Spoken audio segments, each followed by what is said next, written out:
Hello दोस्तों, स्वागत है आपका हमारे चैनल में। आज हम बात करेंगे सुकन्या समृद्धि योजना और एलआईसी कन्यादान पॉलिसी के कंपैरिजन के बारे में। तो हम देखते हैं कि इसमें से किस स्कीम में ज़्यादा फायदा है।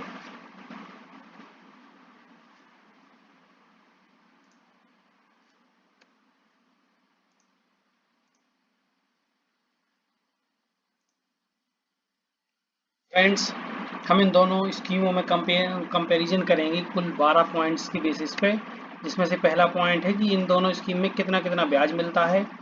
सेकंड है खाता कहाँ खोल सकते हैं। थर्ड है अधिकतम कितने खाते खोल सकते हैं।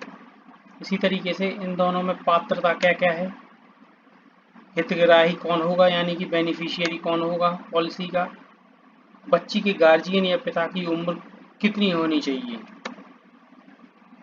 प्लान कितनी अवधि के लिए ले सकते हैं, अधिकतम और न्यूनतम, किस्त की सीमा कितनी है, क्या टैक्स में छूट है और फ्री लुक पीरियड कितना होता है, लाइफ रिस्क कवर कितना है तथा प्रीमियम का भुगतान कब कब करना है। ये सारे पॉइंट्स के ऊपर हम डिटेल में अभी चर्चा करेंगे। तो दोस्तों, वीडियो पूरा देखने के लिए आप एंड तक बने रहिए ताकि आपको पूरी जानकारी मिल सके। और अगर आपको हमारा वीडियो अच्छा लगता है तो आप हमारे चैनल को सब्सक्राइब जरूर कीजिए और हमारे इस वीडियो को लाइक भी कीजिए। चलिए तो आगे बढ़ते हैं हम।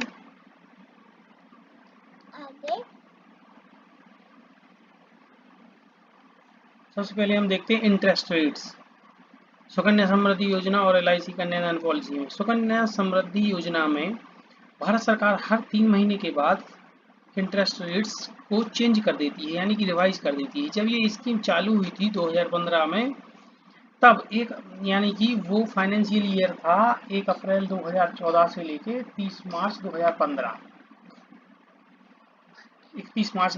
तो उस फाइनेंशियल ईयर के दौरान 9.1% का ब्याज दर भारत सरकार ने दी थी। लेकिन अभी लेटेस्ट ये इंटरेस्ट रेट 7.6% हो गई है।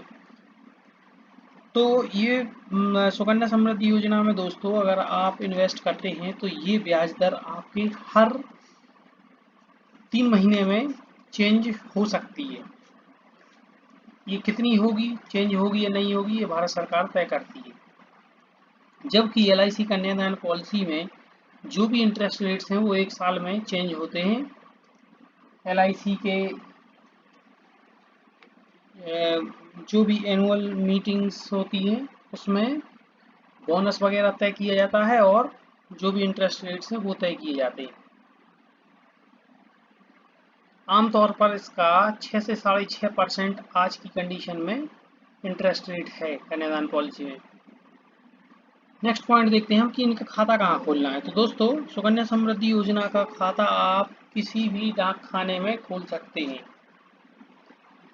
और कुछ लिस्टेड सरकारी बैंक हैं उनमें भी ये खाता खोला जा सकता है। आप अपने कन्वीनियंस के हिसाब से ये खाता खोल सकते हैं और इनको आप पूरे देश में कहीं भी इनको ट्रांसफ़र भी कर सकते हैं आप आसानी से, कितने भी बार। जबकि एलआईसी की कन्यादान पॉलिसी में आप किसी भी एलआईसी की ब्रांच में जाके ये खाता खोल सकते हैं या फिर एजेंट के माध्यम से। इसको एक जगह से दूसरी जगह ट्रांसफ़र कराने की बिल्कुल भी ज़रूरत नहीं होती। अधिकतम खाते, तो दोस्तों सुकन्या समृद्धि योजना का जो खाता खोला जाता है वो पेरेंट्स अपने नाम पे नहीं खोल सकते। ये खाता बच्ची के नाम पे खोला जाता है। तो दोस्तों, ये बच्ची के नाम से खाता खोला जा सकता है और एक बच्ची के नाम पे सिर्फ एक ही खाता खोला जा सकता है। अगर आपके पास 2 बच्चियां हैं तो आप 2 खाते खोल सकते हैं। लेकिन अगर आपके पास आपके घर में 3 बच्चियां हैं तो आप 3 खाते नहीं खोल सकते। इसकी अधिकतम खाते की सीमा है 2, यानी कि हर एक बच्ची के ऊपर अधिकतम सीमा है 1, और अगर 2 बच्चियां हैं तो आप 2 खाते खोल सकते हैं बस। लेकिन अगर आपकी दूसरी बच्ची जुड़वा हुई है, यानी कि आपके पास पहले से ही बच्ची थी, तो ऐसे कुल मिला के 3 अगर बच्चियां हो गई हैं तो फिर उस कंडीशन में 3 के नाम पे भी आप एक खाता खोल सकते हैं। अदरवाइज ये सिर्फ एक बच्ची के नाम पे 1 और मैक्सिमम 2 खाते खोले जा सकते हैं, जो कि दोनों बच्चियों के नाम पे 1-1 होंगे। जबकि एलआईसी कन्यादान पॉलिसी जो है, इस कन्यादान पॉलिसी में एक बच्ची के नाम पे भी अनेक खाते खोले जा सकते हैं और यह स्कीम सिर्फ बच्चियों के लिए नहीं है। ये स्कीम जो है इसमें लड़कों के नाम पे भी ये पॉलिसी ली जा सकती है। अभी देखते हैं हम एनआरआई की पात्रता। तो ये बहुत ही इम्पोर्टेंट है जानने के लिए कि अगर कोई भी बच्ची एनआरआई है या फिर वो भारत में नहीं रहती है मतलब, तो उसके नाम से सुकन्या समृद्धि योजना का खाता नहीं खुलवाया जा सकता। जबकि फेमा अधिनियम के तहत एलआईसी कन्यादान पॉलिसी को एनआरआई भी भारत में ले सकते हैं। नेक्स्ट इंपॉर्टेंट पॉइंट है दोस्तों हितग्राही यानी कि बेनिफिशियरी कौन होगा। तो दोस्तों सुकन्या समृद्धि योजना का जो खाता है वो बच्ची के नाम से ही या कन्या के नाम से ही खोला जाता है। तो इसमें जो हितग्राही है वो कन्या ही होती है, बच्ची ही होती है। यानी कि जब बच्ची 18 साल की होती है या 21 साल की होती है तो अलग अलग कंडीशन के हिसाब से वो स्वयं ही अपने पैसे निकाल सकती है उसमें से, माता पिता उसके अकाउंट से पैसे नहीं निकाल सकती। जबकि एलआईसी कन्यादान पॉलिसी में माता पिता या कानूनी अभिभावक स्वयं के नाम से यह खाता खोलते हैं और वो है स्वयं पैसा या लोन इसमें से निकाल सकते हैं या फिर मैच्योरिटी अमाउंट। तो ये इन दोनों में बेसिक डिफरेंस यानी कि इम्पोर्टेंट एक डिफरेंस है। नेक्स्ट है एज लिमिट, यानी कि बच्ची की क्या उम्र सीमा होनी चाहिए अगर आप कोई पॉलिसी लेनी है। तो जन्म से लेके 10 वर्ष तक की बच्ची के लिए ही यह योजना है। तो गवर्नमेंट ने ये योजना जो सुकन्या समृद्धि योजना बनाई है, ये बनाई है बेसिकली बच्ची की एजुकेशन के लिए और बच्ची की शादी के लिए। तो अगर बच्ची 10 वर्ष की हो जाएगी, ये पॉलिसी 21 वर्ष के लिए, तो 10 वर्ष की अगर बच्ची हो जाएगी तो 31 वर्ष की हो जाएगी बच्ची। उसके बाद फिर और अगर ज़्यादा उम्र की बच्ची को ये पॉलिसी देते हैं तो फिर वो उसकी शादी या फिर उसकी पढ़ाई के लिए काम नहीं आएगी। इसीलिए इन्होंने इसके लिए एज लिमिट रखी है कि 10 वर्ष तक की बच्ची के लिए यह योजना लागू है। जबकि एलआईसी कन्यादान पॉलिसी जो है वो उसकी शर्त ये है कि आपकी बच्ची 1 वर्ष से ऊपर की होनी चाहिए, यानी कि 1 साल की हो चुकी हो तो आप फिर उस बच्ची के लिए प्लान ले सकते हैं। ऊपरी आयु सीमा की कोई समस्या नहीं है, लेकिन 1 वर्ष की हो जानी चाहिए बच्ची। जबकि सुकन्या समृद्धि योजना में जन्म से ही आप ये पॉलिसी शुरू करा सकते हैं। नेक्स्ट पॉइंट है पिता की उम्र सीमा। तो चूंकि सुकन्या समृद्धि योजना बच्ची के नाम से होती है तो इसमें पिता की आयु से कोई लेना देना नहीं है। तो पिता चाहे 50 साल का हो, चाहे 60 साल का हो, चाहे 70 साल का हो, उससे कोई लेना देना नहीं है। जबकि एलआईसी की कन्यादान पॉलिसी इस चीज को रेस्ट्रिक्ट करती है, यानी कि पिता की आयु 18 से 50 वर्ष के बीच ही होनी चाहिए, तभी ये पॉलिसी आप ले सकते हैं। अभी दोस्तों हम देखते हैं टर्म यानी कि अवधि। तो कितने साल के लिए आप ये पॉलिसी ले सकते हैं। तो जो सुकन्या समृद्धि योजना है यह पॉलिसी 21 साल के लिए ली जाती है, जिसमें से आपको सिर्फ 14 साल तक प्रीमियम देना है। उसके बाद आपको इस पॉलिसी को ऐसे ही छोड़ देना है। तो जैसे ही 21 साल होंगे तो ये आपकी पॉलिसी मैच्योर हो जाएगी। जबकि एलआईसी की कन्यादान पॉलिसी में सिर्फ आखिरी के 3 साल ही फ्री दिए जाते हैं, यानी कि जिनमें आपको किस्त नहीं भरना है। तो अगर आपने यह प्लान 13 से 25 साल के लिए ले सकते हैं, यानी कि आप 13 साल के लिए भी ले सकते हैं ये प्लान, आप 18 साल के लिए भी ले सकते हैं, 25 साल के लिए भी ले सकते हैं। तो इस तरीके से अलग अलग टाइम पीरियड के लिए आप ये कन्यादान पॉलिसी का प्लान ले सकते हैं। और उदाहरण के तौर पे अगर आपने 21 साल के लिए यह पॉलिसी ली है तो आपको प्रीमियम सिर्फ 18 साल तक ही देना होगा, यानी कि आखिरी के 3 साल कन्यादान पॉलिसी में माफ हो जाते हैं, जबकि सुकन्या समृद्धि योजना में 7 साल माफ होते हैं। किस्त की सीमा यानी कि आप कितना अधिकतम किस्त जमा कर सकते हैं। तो सुकन्या समृद्धि योजना में जमा की जाने वाली किस्त की न्यूनतम सीमा तो 250 रुपये है और अधिकतम सीमा जो है वो 1.5 लाख रुपये है प्रति वर्ष। ये सालाना है, यानी कि 1 साल में आप 250 रुपये की किस्त जमा कर दीजिए या फिर पूरे साल भर में मिला के 1.5 लाख रुपये जमा कर दीजिए। तो इसकी अधिकतम सीमा है। 1.5 लाख रुपये से ज़्यादा का इन्वेस्टमेंट ये नहीं लेती। जबकि एलआईसी की कन्यादान पॉलिसी में कितनी भी राशि जमा कर सकते हैं और कोई इसकी अधिकतम सीमा नहीं है। अभी बात करते हैं दोस्तों टैक्स बेनिफिट्स की।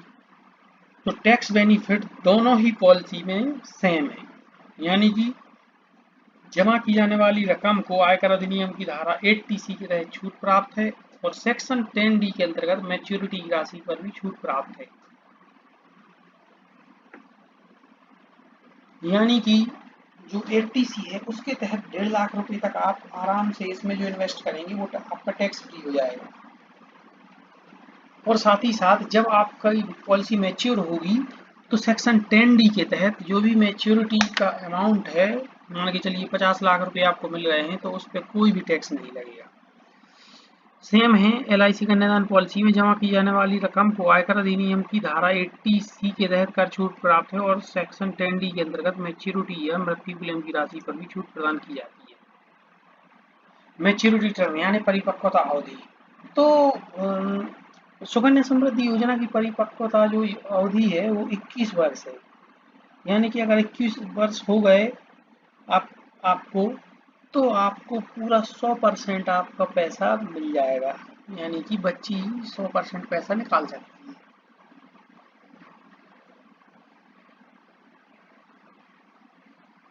लेकिन 18 साल में भी एक ऑप्शन है कि अगर बच्ची की शादी करनी है माता पिता को या फिर उसको उच्च शिक्षा करवाना है तो बच्ची खुद ही 50% जो भी रकम है उसकी इंश्योर्ड वो उसको निकाल सकती है 18 वर्ष में भी।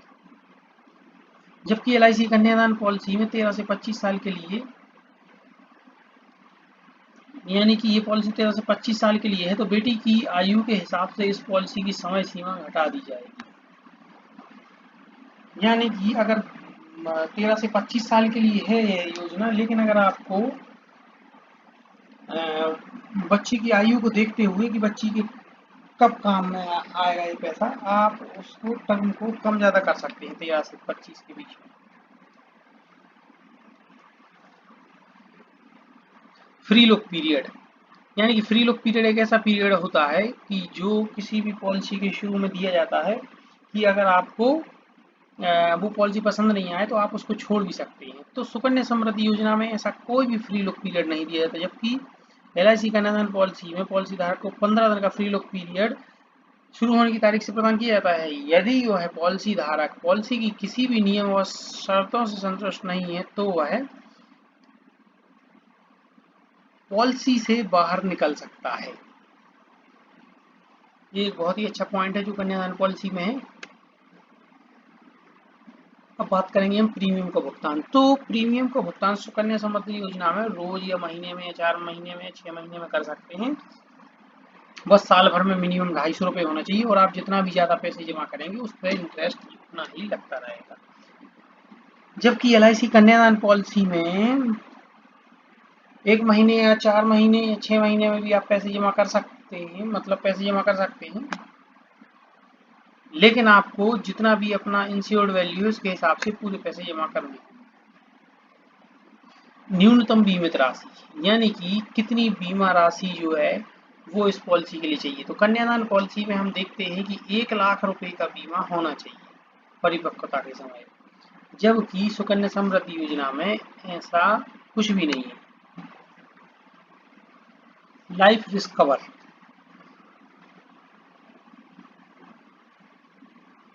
तो दोस्तों सुकन्या समृद्धि योजना कोई भी लाइफ रिस्क कवर प्रदान नहीं करती।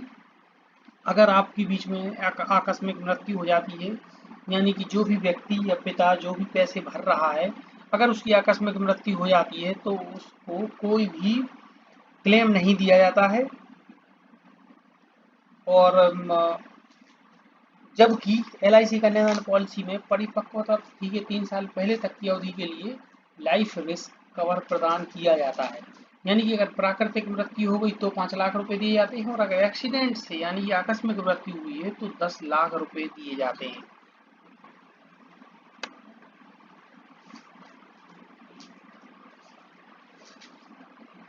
सुकन्या समृद्धि योजना में जहां हम जानते हैं कि लाइफ रिस्क कवर दिया ही नहीं जाता, यानी कि पिता या अभिभावक की मृत्यु होने पर ये खाता सीधा बंद हो जाएगा, या तो वो पैसा कोई और भरे, नहीं तो ये खाता सीधा बंद हो जाएगा और इसमें कोई रिस्क कवर नहीं दिया जाएगा। तो इस मामले में सुकन्या समृद्धि योजना जो है वो ठीक प्रतीत नहीं होती है। जबकि LIC कन्यादान पॉलिसी में लाइफ का रिस्क कवर प्रोवाइड किया जाता है, यानी कि अगर भरने वाला अगर पिता या माता है और उसकी मृत्यु हो जाती है तो प्रीमियम का भुगतान फिर उसके बाद से नहीं करना होगा। और परिवार को हर साल LIC के द्वारा 10% जो भी सम एश्योर्ड है वो दिया जाएगा और 25 साल के बाद सारी की सारी मैच्योरिटी वैल्यू भी दी जाएगी। लोन एंड सरेंडर, यानी कि सुकन्या समृद्धि योजना में कोई भी लोन आप नहीं ले सकते, जबकि LIC कन्यादान पॉलिसी में शुरू के 3 साल पैसे भरने के बाद आप इसमें लोन आसानी से ले सकते हैं।